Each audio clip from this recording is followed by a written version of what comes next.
Dans un monde déchu, perfide et en chute libre, et dans l'attente imminente d'un sauveur, le mariage est l'une des institutions instaurées par Dieu la plus attaquée, la plus déformée et semble être la plus incomprise, même au sein de l'Église. Le taux de divorce grimpe d'année en année dans le monde et dans l'Église. Aujourd'hui, le mariage perd de plus en plus sa place dans la société moderne. En effet, le taux de mariage diminue considérablement alors que celui du divorce ne cesse d'augmenter. On estime à 67% la possibilité de divorce des couples mariés depuis 1990. Et 50% des couples qui divorcent le font avant la 5e année. Que faire pour prévenir le divorce? Peut-on prévenir le divorce? Plusieurs réponses s'imposent. Une des réponses se trouverait-elle dans la façon de choisir son partenaire? Prions. Seigneur, alors que nous allons tenter de répondre à plusieurs questions ce midi, nous te demandons, Seigneur, de nous envoyer ton Esprit Saint, de nous remplir de ton Saint-Esprit afin que tu puisses répondre à ces questions directement par l'entremise de ta parole. Nous avons besoin de toi ce matin. J'ai besoin de toi. Au nom de Jésus. Amen. Amen. Comment choisir un partenaire pour le mariage? Quand le département de jeunesse m'a demandé de méditer sur le sujet du mariage, j'ai beaucoup hésité. Mais honnêtement, en levant la main ici, qui ici se considère comme un expert en relations amoureuses? Levez la main. Qui est expert en relations amoureuses? Pas moi. Je ne me considère en aucune façon professionnelle sur le sujet car je suis moi-même une nouvelle mariée. 5 ans cette année par la grâce de Dieu. Amen. Des fiançailles à la cérémonie officielle en passant par la somptueuse réception et terminant en voyage de noces, on pense avoir accompli de grandes choses après avoir tout préparé, tout planifié. Laissez-moi vous apprendre ce midi que le mariage commence véritablement de retour à la maison. On descend vite de son petit nuage quand on doit s'asseoir pour calculer les dépenses, planifier les repas, séparer les tâches ménagères, quand on doit apprendre à vivre avec quelqu'un qui a été élevé de manière très différente de nous. Quelques années plus tard, quand on doit prendre soin des enfants, quand on doit élever ceux-ci, quand on doit passer par des épreuves, le deuil, la maladie, et j'en passe. Ne vous y trompez pas. Le choix d'un partenaire change drastiquement la donne sur la façon de gérer la maisonnée, sur la manière d'adresser certaines situations et de passer au travers des épreuves les plus torrides. Le mariage nous prépare à rencontrer notre Sauveur. Nous apprenons à vivre avec un étranger. Je dis bien un étranger. Car vous pourriez être en fréquentation avec quelqu'un depuis des années. Tout change lorsque on décide de vivre sous le même toit. Rien n'est caché. Les mauvaises habitudes sont flagrantes et des fois, les mauvais défauts pèsent plus dans la balance que les raisons pour lesquelles nous nous sommes unis à cette personne. Comment connaître cette personne entièrement avant le mariage? Est-ce possible? Comment éviter des surprises? Comment reconnaître les signes? Sachez que ce midi, nous tenterons de répondre bibliquement à ces questions. Bien entendu, nous commençons notre aventure dans un contexte où il y a chimie entre deux personnes, entre un homme et une femme, matures, qui désirent former un couple dans le but de se marier. Je dis bien dans le but de se marier. Je précise, dans le but de se marier. Car de nos jours, il est important de clarifier les bases d'une relation et le but d'une fréquentation dès le commencement, avant d'entamer toute chose. Donc, pour résumer, je vous invite aujourd'hui à considérer les 4 C pour le choix d'une ou d'un partenaire de vie. Le premier C, la connexion. Ouvrons nos Bibles dans Romains 10, verset 9.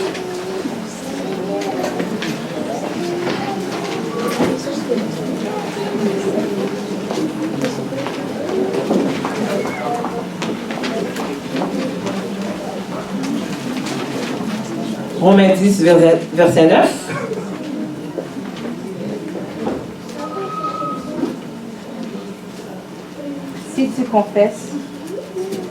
Si tu confesses de ta bouche le Seigneur Jésus, et si tu crois dans ton cœur que Dieu l'a ressuscité des morts, tu seras sauvé.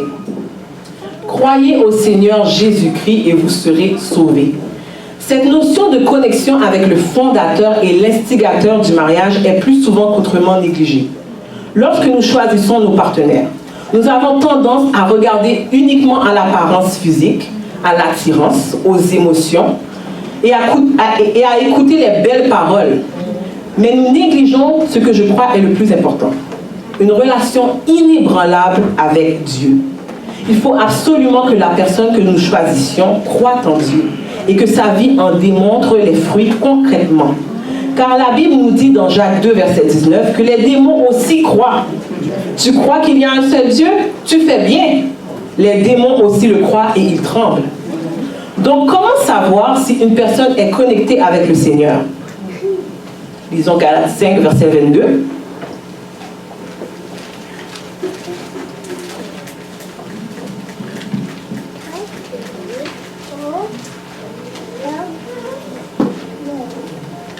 Mais le fruit de l'esprit, c'est l'amour, la joie, la paix, la patience, la bonté, la bénignité, la fidélité, la douceur, la tempérance.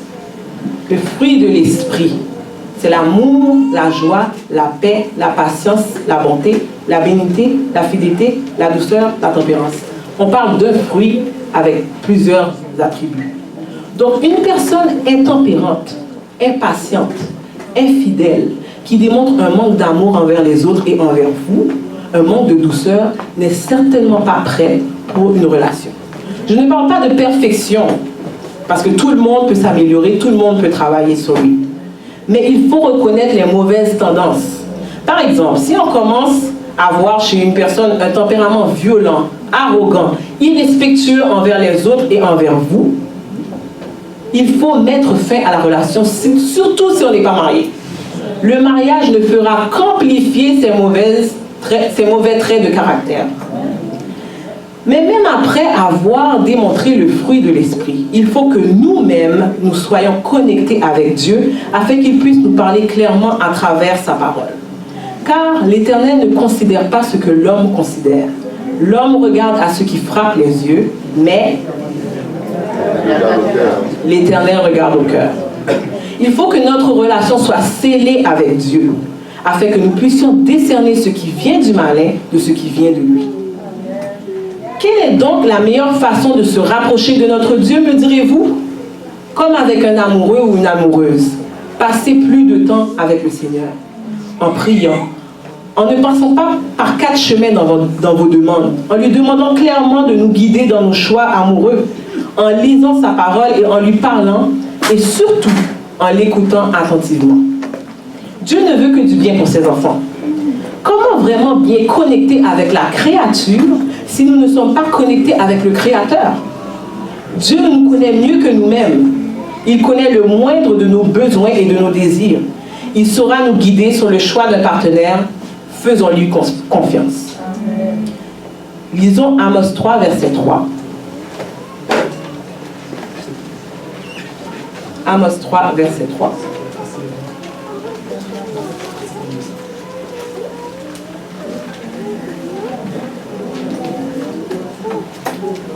Deux hommes marchent-ils ensemble sans en être convenus? La notion de connexion va encore plus loin. La similitude dans les valeurs spirituelles, morales, est très importante. Partons toujours d'un contexte où un couple désire se marier. Les valeurs morales prendront une très grande place dans les habitudes quotidiennes, dans la façon de gérer les finances, par exemple, ou surtout dans la manière d'élever les enfants. Ces sujets doivent être discutés au préalable avant de considérer aller plus loin dans la relation et d'envisager le mariage. Foyer chrétien, page 112. En passant, c'est un livre que je recommande à tous, particulièrement à ceux qui contemplent le mariage. La servante du Seigneur nous dit que si le mari et la femme ne soumettent pas leur cœur à Dieu, il leur sera difficile d'aplanir toutes les difficultés, même lorsqu'ils essaieront de s'acquitter loyalement et équitablement de leurs nombreux devoirs respectifs. Comment pourraient-ils parvenir à maintenir sans faille leur amour réciproque s'ils sont en désaccord sur les intérêts de leur propre vie familiale, ils devraient arriver à une complète unité de vue pour tout ce qui concerne leur foyer. Et l'épouse, si elle est vraiment chrétienne, saura associer ses intérêts à ceux de son mari, qui est son compagnon, car le mari doit être le chef de la famille. Ouvrons nos Bibles dans 2 Corinthiens 6, versets 14 et 15.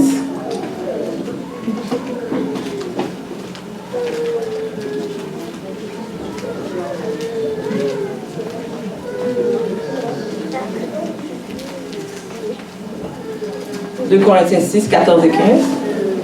Ne vous mettez pas avec les infidèles sous un joug étranger, car quel rapport y a-t-il entre la justice et l'iniquité? Ou qu'y a-t-il de commun entre la lumière et les ténèbres? Quel accord y a-t-il entre Christ et Bélial? Ou quelle part a le fidèle avec l'infidèle?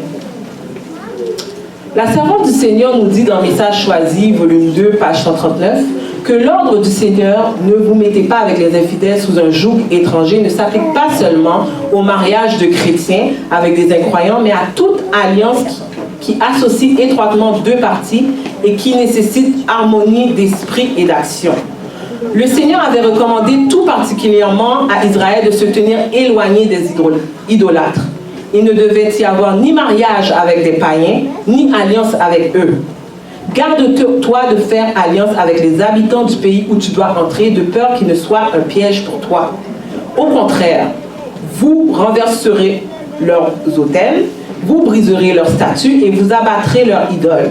Tu ne te prosterneras point devant un autre Dieu, car l'Éternel porte le nom de jaloux, d'après Exode 34, versets 12 à 14.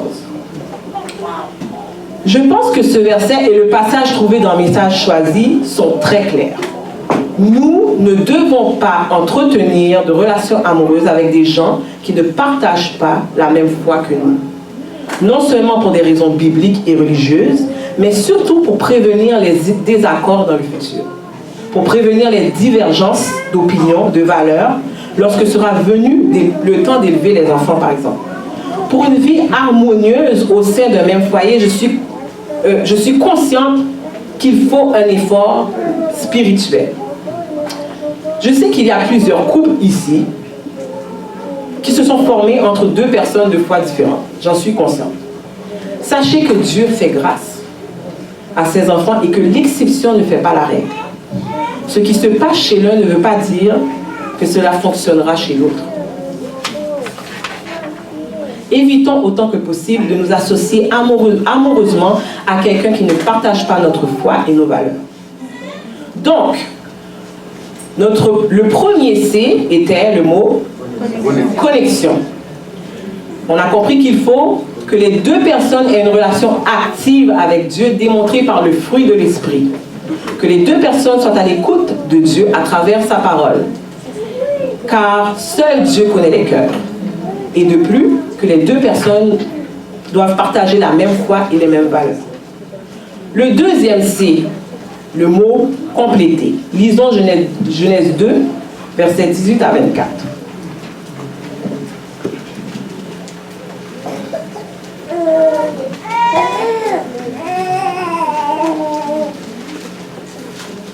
Genèse 2, 18 à 24.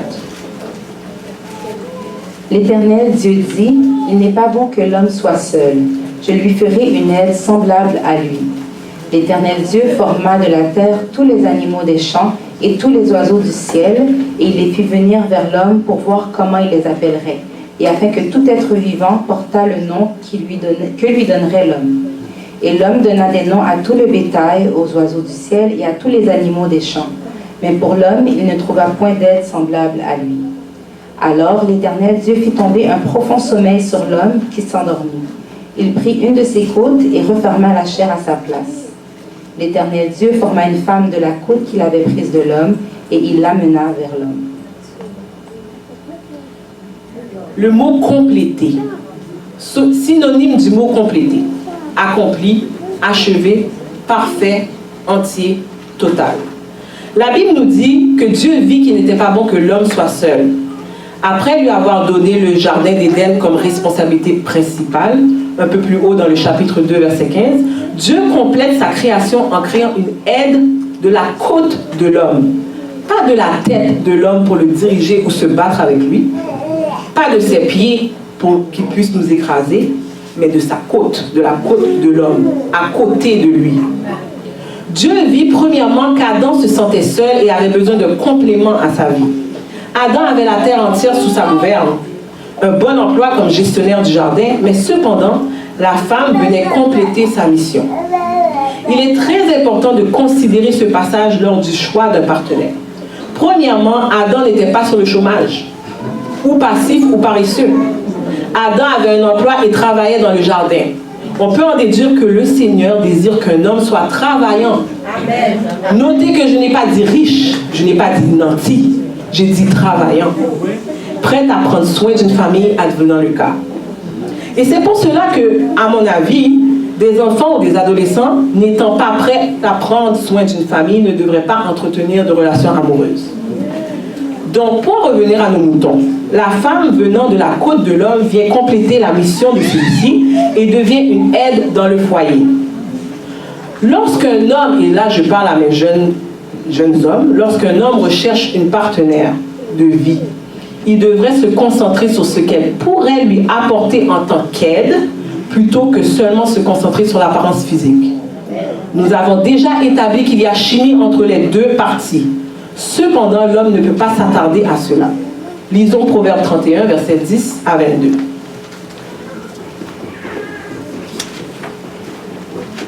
Proverbe 31, versets 10 à 22.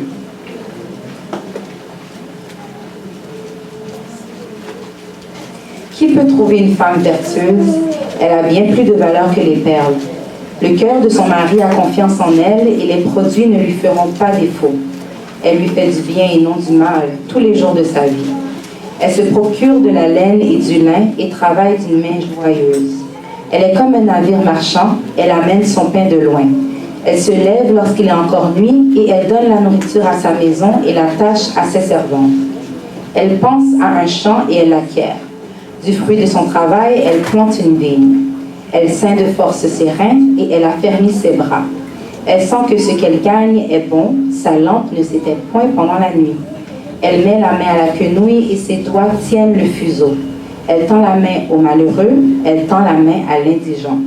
Elle ne craint pas la neige pour sa maison, car toute sa maison est vêtue de cramoisis. Elle se fait des couvertures, elle a des vêtements de fin lin et de pourpre. Donc, ce passage donne une belle description des aspects qu'un homme doit rechercher chez une femme.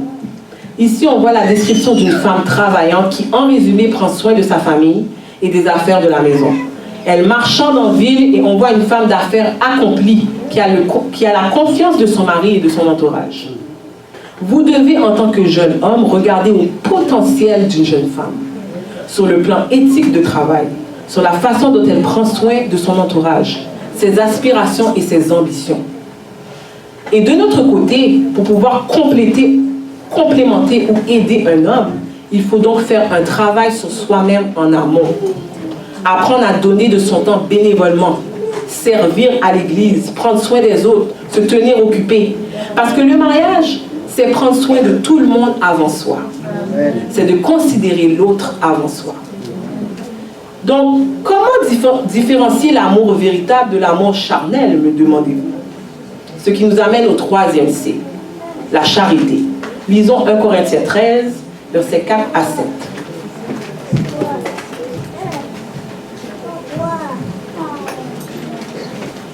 1 Corinthiens 13, versets 4 à 7. La charité est patiente, elle est pleine de bonté. La charité n'est point envieuse, la charité ne se vante point, elle ne s'enfle point d'orgueil, elle ne fait rien de malhonnête, elle ne cherche point son intérêt, elle ne s'irrite point, elle ne soupçonne point le mal, elle ne se réjouit point de l'injustice, mais elle se réjouit de la vérité. Elle excuse tout, elle croit tout, elle espère tout, elle supporte tout. Amen. Ce chapitre est très connu de tous, souvent récité dans les cérémonies de mariage. On en comprend le sens lors de la première vraie dispute ou d'une première confrontation avec son époux ou son épouse. On apprend vite qu'une situation non réglée ou non adressée revient à chaque fois brimer la paix du couple. On remplace souvent le mot charité par amour et nous comprenons dans ce chapitre que le véritable amour est plus fort que tout. Que cet amour surmonte tout parce que Dieu est amour. Comment aimer sans condition, me direz-vous? Regardez à Christ, contempler la croix et surtout demander à Dieu en tout temps de nous apprendre à aimer inconditionnellement. Quand l'amour se démontre dans un mariage à travers les attributs de ce chapitre, l'amour est beau, il est facile, il est sûr. On se sent bien, on se sent confiant, prêt à surmonter le plus dur des épreuves et surtout à vivre au quotidien dans la paix et dans la joie. Cet amour parfait est atteignable, mais demande un niveau d'engagement des deux partenaires. Un engagement de travailler à cultiver cet amour quotidiennement, dans les bons comme dans les mauvais moments. Croyez-moi, il y aura des mauvais moments. Il faut s'assurer que celui ou celle que je vais choisir saura m'élever vers l'amour du Christ, plutôt que de me rabaisser vers le charnel. Que cette personne saura cultiver le calme, la paix, la douceur en moi. Comment reconnaître un amour véritable? En méditant sur le chapitre de 1 Corinthiens 13. On se rend vite compte si la relation dans laquelle nous sommes découle d'un amour véritable. La vérité, c'est que l'amour est une constante que l'on doit continuellement travailler et améliorer.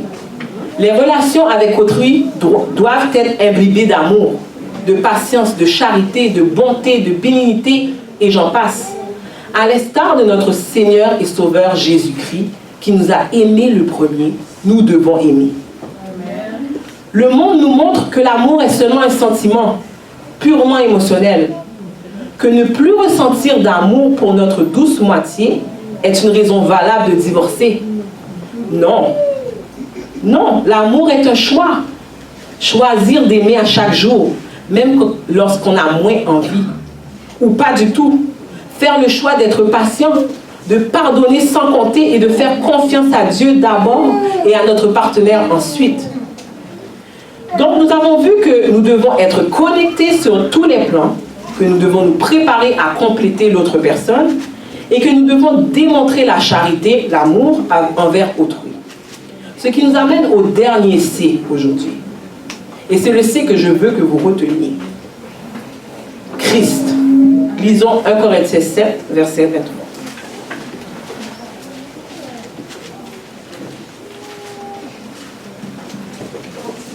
1 Corinthiens 7, verset 23. Vous avez été rachetés à un grand prix. Ne devenez pas esclaves des hommes. Christ. Lorsqu'on choisit notre partenaire de vie pour le mariage, nous devons absolument savoir qui nous sommes, ce que nous valons. Personne n'a payé le prix pour notre vie, sauf celui qui était, qui est et qui vient, Jésus-Christ. Il est mort pour toi, il est mort pour moi. Il est mort à notre place sur le bois du calvaire et nous devons comprendre que choisir un partenaire ne peut pas compromettre notre personne et notre engagement envers Dieu. Lisons 1 Pierre 2, verset 9. 1 Pierre 2, verset 9.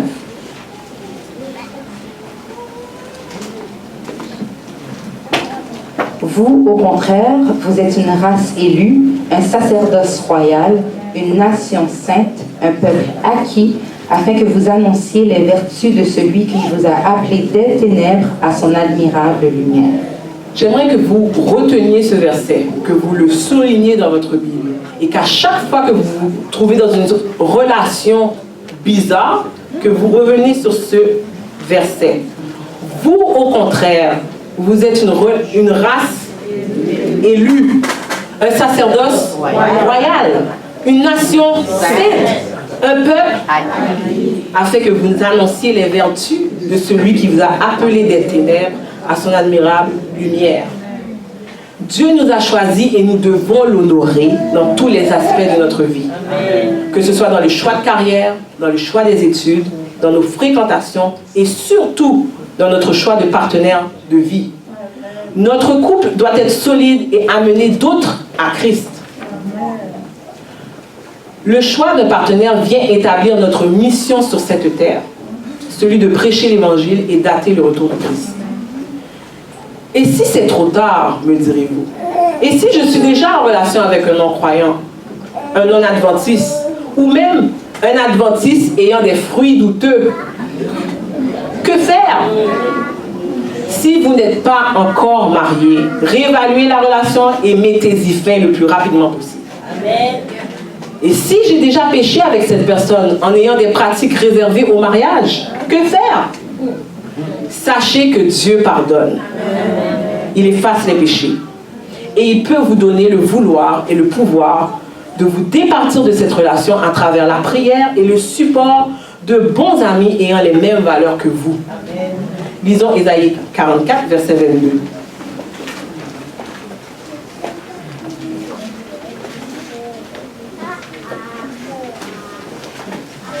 Ésaïe 44, verset 22. J'efface tes transgressions comme un nuage et tes péchés comme une nuée. Reviens à moi, car je t'ai racheté. La servante du Seigneur nous dit dans vers Jésus, page 76, que ce qu'il nous faut, c'est la paix, c'est le pardon du ciel, c'est l'amour divin dans notre âme. Cette paix, l'argent ne saurait la procurer, l'intelligence ne saurait y conduire, la sagesse ne peut y atteindre. Jamais vous ne pourrez l'obtenir par vos efforts, mais Dieu vous l'offre à titre de don, sans argent, sans rien payer. Ésaïe 55, verset 1 nous dit « Elle vous appartient si vous voulez seulement étendre la main pour vous en saisir. » L'Éternel dit « Si vos péchés sont rouges comme le croix moisi, ils deviendront comme la neige. S'ils sont rouges comme la pourpre, ils deviendront comme la laine. » Isaïe 1, verset 18. Je vous donnerai un cœur nouveau et je mettrai en vous un esprit nouveau. Donc il n'est jamais trop tard pour revenir à Christ. Pour récapituler, nous avons vu 4 C. Le premier C, connexion. Il faut être connecté avec Dieu et s'assurer que la personne choisie l'est aussi et en démontre les fruits. Le deuxième C, compléter, complément. Il faut compléter l'autre. Donc vérifier le potentiel de complémentarité. Est-ce que mon partenaire m'aide à me rapprocher de Dieu? Comment puis-je me préparer pour le compléter? Le troisième C, la charité, l'amour. Bien reconnaître les signes d'un amour véritable en étudiant les attributs de l'amour de 1 Corinthiens 13. Et le dernier C, Christ et seulement Christ, qui nous a rachetés à un très grand prix, le prix de sa vie. Donc comprendre que notre partenaire ne peut pas compromettre cette relation que nous avons avec notre Sauveur. Finalement, dès le début de la relation, vous devez établir le but spirituel de celle-ci et en faire une priorité. Faire partie du nombre des sauvés d'abord et avant tout. Lisons Apocalypse 5, verset 13.